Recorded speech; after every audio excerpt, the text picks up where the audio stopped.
पर मैं तुम्हारा यह काम छोड़कर नहीं जा सकता। मेरी मजबूरी है। मुझे अपनी तंत्र साधना इसी गांव के अंदर पूरी करनी है, इसलिए अब तुम लोग जा सकते हो। मेरे विश्राम का समय हो चुका है। जाओ, चले जाओ। तांत्रिक विशंबर की बात सुनकर सभी गांव वाले एक दूसरे का मुंह देखने लगते हैं। उनकी समझ में नहीं आता कि अब क्या करें। सरपंच, देखिए महाराज, मैं इस गांव का मुखिया हूं और मैं नहीं चाहता कि मेरे गांव में आप रहे, तो आपको मेरी बात स्वीकार करनी ही चाहिए। और ये सिर्फ मेरा मत नहीं है, हम सब गांव वालों का मत है, इसीलिए आपको हमारी बात सुननी ही चाहिए। सरपंच साहब ठीक कहते हैं महाराज, आपको हमारी बात मान लेनी चाहिए। हम आपको आदर पूर्वक इस गांव से बाहर जंगल में एक अच्छे से स्थान पर आपकी तांत्रिक शक्तियों के लिए जगह दिलवा देंगे। आप चलिए हमारे साथ। कामरा, गुरुदेव, ये सब तो आपको यहां से निकालने का विचार रखकर आए हैं, ऐसे कैसे काम चलेगा गुरुदेव? तांत्रिक, देखो गांव वालों, मैं तुम्हें प्यार से कह रहा हूं वापस लौट जाओ, वरना मुझे अपनी तंत्र शक्ति से तुम लोगों को बाध्य करना होगा, तो तुम्हें नुकसान भी पहुंचा सकती है। इसलिए अच्छा यही है कि लौट जाओ। गणेश कुमार धीरे से सरपंच के कान के पास आकर, आप ठीक कहते थे सरपंच साहब, हमें दूसरा तरीका इस्तेमाल कर लेना चाहिए और इन दोनों को पकड़कर जंगल में छोड़कर आना चाहिए, वही ज्यादा अच्छा है। गणेश कुमार ने यह बात बहुत ही धीरे से कान में कही थी, उसके बावजूद भी तांत्रिक विशंबर ने सुन लिया, वो भी साफ साफ, और उसकी आंखों में एकदम से गुस्सा आ गया।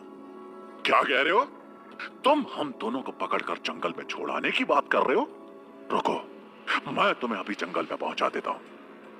तांत्रिक को क्रोध में आया हुआ देखकर सरपंच एकदम से बीच में आ जाते हैं। रुकिए महाराज, रुकिए, आप इसकी बात पर ध्यान मत दीजिए, हम कोई और रास्ता निकालते हैं। तांत्रिक विशंबर फिर से थोड़ा शांत होने लगता है। अच्छा, तो फिर क्या सूझ रहा है तुम्हें मेरे लिए? दूसरी तरफ शंकर भागता हुआ सीधा अपने दोस्त सूरजभान के घर पहुंच चुका था और वो इस वक्त हड़बड़ी में आकर सूरजभान को पकड़े हुए था। सूरजभान उसकी हालत देखकर, अबे क्या हुआ तुझे? अब मुझे फिर से डरा रहा तू ऐसी हरकत करके? पर आज तो दिन का वक्त है, भूल गया तू? और हल्का सा मुस्कुराता है। शंकर, यार मैं अभी ना एक चीज देख कर आ रहा हूं। मैंने रात को भी तुझसे बात छुपा ली थी, पर अब लग रहा है कि तुझे सब कुछ बता ही दूं। और उसे लेकर पास लगी कुर्सियों पर बैठ जाता है। क्या कह रहा है?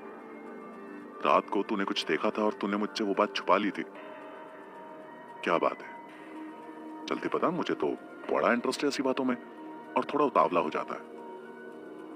यार, हमारे घर के रास्ते में जो दूर जंगल की तरफ वो विशाल बरगद का पेड़ है, तूने देखा है ना? हाँ हाँ, क्यों नहीं, उस पेड़ को कौन नहीं जानता। क्या हो गया वहां? यार, रात को मैंने उस विशाल पेड़ को औरत के रूप में देखा, वो उतने ही विकराल रूप में। सूरजभान उसकी बात सुनकर, क्या बकवास कर रहा है यार तू, और बड़ी जोर से हंसता है। उसकी हंसी से पूरा कमरा गूंज उठता है। अरे भाई, ऐसे मत हंस, मैं सच बोल रहा हूं। वो अभी भी पेड़ बहुत बुरी तरह से हिल रहा था, ऐसा लग रहा था जैसे कुछ चिल्लाना चाहता हो। मैं खुद देख कर आ रहा हूं, और उसके पत्ते जमीन पर ऐसे गिर रहे थे जैसे कोई ईंट मार रहा हो। अच्छा, तो चल देख कर आते हैं आखिर दिक्कत क्या है उस पेड़ पर। और कपड़े बदल कर तैयार होना शुरू कर देता है। भाई क्या बोल रहा है तू? वहां जाना पड़ेगा? मैं नहीं जाने वाला उस बरगद के पेड़ के पास, पता नहीं क्या है वहां। अरे यार, तू दिन के उजाले में डरेगा तो फिर रात को क्या होगा? अच्छा, तो यही है कि अभी हम देख कर आ जाएं आखिर चक्कर क्या है। चल मेरे साथ। और फिर उसका हाथ पकड़कर बाहर खींच ले जाता है और दरवाजा लॉक कर देता है। मेरी बात सुन, देखिए ये सब ठीक नहीं है। तू मेरी बात पर विश्वास करो, उस पेड़ पर कुछ ना कुछ है भाई। हमें नहीं जाना चाहिए उसके पास, बिल्कुल भी नहीं। हम दोनों के लिए यही अच्छा होगा। देख मेरी बात सुन, डरने से कुछ नहीं होता।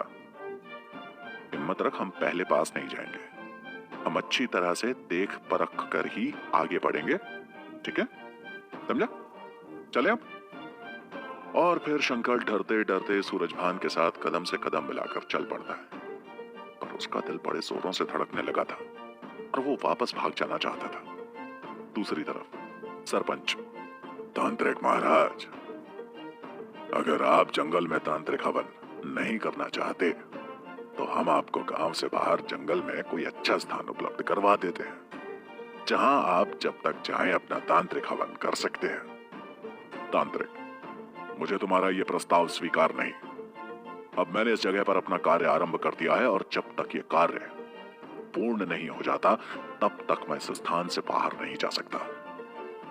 देख रहे हो तुम अपने चारों तरफ ये गोल घेरा, जहां तक काले रंग में है ये मेरा स्थान है। गांव के कुछ युवा लड़के अब गुस्से में आने लगे थे। वो तेजी से आगे बढ़कर उस तांत्रिक विशंभर को पकड़ लेते। चल बे, हम तुझे जंगल में छोड़कर आएंगे। बहुत अपना एरिया दिखा रहा है हमें। अरे शमशान पर आकर कब्जा कर लिया तूने, बात कर लिया हमने तुझसे प्यार भरी बातें। और उन दोनों को पकड़कर मारते पीटते आगे ले जाने लगते। उन दोनों के चारों तरफ मारो मारो का स्वर गूंज रहा था। सरपंच लोगों को रोकने की बहुत कोशिश करते हैं पर गांव के लड़के बिल्कुल नहीं मानते और उन दोनों को घसीटकर आगे बढ़ते हैं।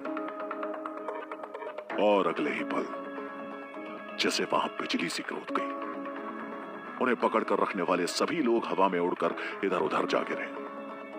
तांत्रिक विशंभर मंत्रों का उच्चारण करते हुए खड़ा हो गया था। उसकी आंखें बदल चुकी थी और अब उसकी जगह नीली चमकीली आंखें नजर आ रही थी। कामरा, रुक जाइए गुरुदेव, मैं लोगों को सबक सिखाता हूं।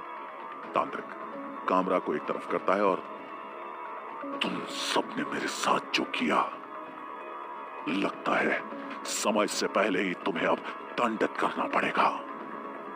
और फिर अगले पल उनके दोनों हाथ तेजी से हवा में घूमते।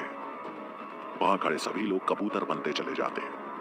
गांव के जितने भी लोग वहां आए थे इस वक्त कबूतर बन चुके थे। कामरा, वाह गुरुदेव वाह, आपने तो कमाल कर दिया। अब रात को इन्हीं को भून भून कर हम खाना शुरू करेंगे। तांत्रिक, नहीं। और फिर जाओ, उड़ जाओ अपने गांव की तरफ। अब सब कबूतर वहां से उड़कर गांव की तरफ चले जा रहे थे और अपने अपने घरों की छत पर जाकर बैठ गए थे। अब ये सब सिर्फ अपनी किस्मत पर आंसू बहा रहे थे। ना ही बोल सकते थे और ना ही किसी को कुछ समझा सकते थे। गुरुदेव, अब ये सब कब तक कबूतर बनकर रहेंगे? जब तक मैं यहां आने का अपना प्रयोजन पूरा नहीं कर लेता तब तक नहीं। ऐसा ही बने रहने दो ना, वरना ये मेरे काम में टांग अड़ाते रहेंगे। पर गुरुदेव, ये तो उल्टा पड़ जाएगा, क्योंकि इतने सारे लोग जब गांव से गायब हो जाएंगे तो सारा शहर हिल जाएगा। सारी सरकार और पुलिस वाले आ पहुंचेंगे यहाँ, तो यहाँ भी गड़बड़ हो जाएगी, क्योंकि गांव के लोगों को तो पता ही होगा कि गांव के सभी लोग आपके पास ही आ रहे थे। पुलिस वाले तो सीधा यहीं आ पहुंचेंगे। तांत्रिक विशंभर अपने चेले की तरफ देखता है। वाह, तूने तो बड़ी समझदारी वाली बात कह दी। फिर तो मुझे उन्हें फिर से मानव बनाना होगा और उन पर से अपना काला जादू हटाना होगा।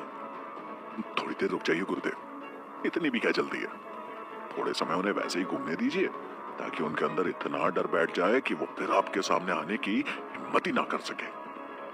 तांत्रिक, ठीक है। और फिर वहां रखे फल को लेकर अंदर चला जाता है। दूसरी तरफ आकाश में उड़ते हुए कबूतर अपने अपने घर की तरफ ही बढ़ रहे थे और इन्हीं में से कबूतर था शंकर का पिता राधेश्याम। राधेश्याम इस वक्त अपनी छत पर आकर बैठ गया था और आंगन में काम कर रही अपनी पत्नी श्यामा को देख रहा था। पर अब सिर्फ देखने के अलावा और कर भी क्या सकता था। इस वीडियो को लाइक, कमेंट और शेयर जरूर कर दीजिए।